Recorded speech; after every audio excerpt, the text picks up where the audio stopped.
6-Minute English. From BBC Learning English.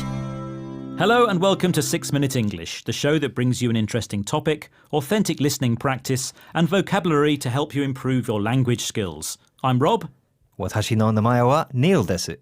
And that means, my name's Neil. Ah, Neil, here's a question for you. Can you speak any languages, other than English, of course? I think you can. Un poco español. That means a little bit of Spanish. Yeah. Some Japanese, which I tried at the beginning, and also a little bit of Czech language. Dobrý den. Jak se máš? Yeah, very impressive. So, what tips can you give for learning to speak another language? Well, practice, practice, practice. And don't be afraid of making mistakes, as I no doubt have. Of course. Well, my aim this year is to master the Spanish language. Master means to learn thoroughly. Muy bien. Well, you're not alone. A survey by the British Council found learning a language is a New Year's resolution for about 1 in 5 Britons in 2018. So learning Spanish is a good start, Rob. But do you know approximately how many languages there are in the world altogether? Are there A, 70, B, 700 or C, 7,000? Well, I know there are many, but surely not 7,000, so I'm going to say B, 700. But don't expect me to learn all of them. I won't, Rob, but I will give you the answer later. So, we all know learning another language is a good thing.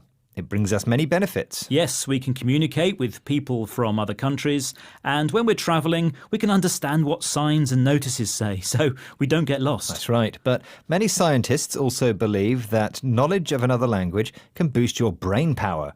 A study of monolingual and bilingual speakers suggests speaking 2 languages can help slow down the brain's decline with age. All good reasons. But Neil, learning another language is hard. It would take me years and years to become fluent in, say, Mandarin. And by fluent, I mean speak very well without difficulty. Well, this depends on your mother tongue. In general, the closer the second language is to the learner's native tongue and culture, in terms of vocabulary, sounds, or sentence structure, the easier it will be to learn. But whatever the language, there's so much vocabulary to learn. You know, thousands and thousands of words. Maybe not, Rob. Professor Stuart Webb, a linguist from the University of Western Ontario, may be able to help you. He spoke to BBC Radio 4's More or Less programme and explained that you don't need to do that. For language learners in a foreign language setting, so for example, if you were learning French in Britain or English in Japan, students may often really struggle to learn more than 2,000, 3,000 words after many years of study. So, for example, there was a study in Taiwan recently that showed that after 9 years of study, about half of the students had still failed to learn the most frequent 1,000 words. Now, they knew lower frequency words, but they hadn't mastered those most important words. So, Rob, don't waste your time trying to learn every single word.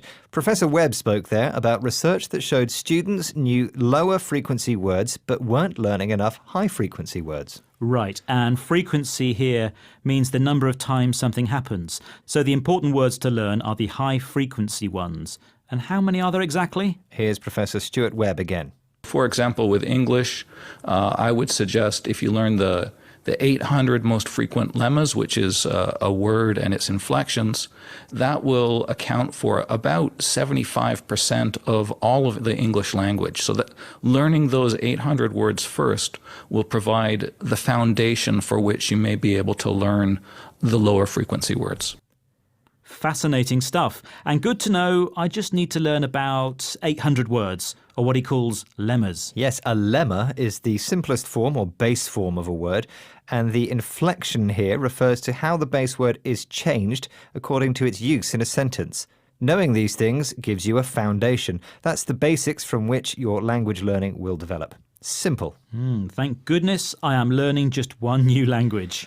But how many languages could you potentially be learning, Rob? Earlier I asked you approximately how many languages there are in the world altogether. Are there A, 70, B, 700 or C, 7,000? And I said 700. Was I right? No, Rob, you were wrong. There are around 7,000 recognised languages in the world, but UNESCO has identified 2,500 languages, which it claims are at risk of extinction.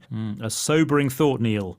Now, shall we remind ourselves of some of the English vocabulary we've heard today, starting with master. To master a new skill in this context means to learn thoroughly or learn well. Rob hopes to master Spanish before he starts a new job in Madrid. Really, that's news to me, Neil. But it would be good to be fluent in Spanish or any language, or to speak it fluently. That's speaking it very well and without difficulty. Now, our next word was frequency. Here we are referring to high and low frequency words, so it means how often they occur. Examples of high frequency words are it, the, and. And our next word is inflections. These are the changes to the basic form of words according to their function in a sentence, such as adding an S to the end of a word to make it plural. And don't forget lemma, which is the simplest form or base form of a word before an inflection is added. And finally, foundation, which means the basics your learning grows from. That just leaves me to remind you that you can learn English with us at bbclearningenglish.com. That's it for today's 6-Minute English. We hope you enjoyed it. Bye for now. Naschledanou, hasta luego, Jane. And in English, goodbye. Goodbye.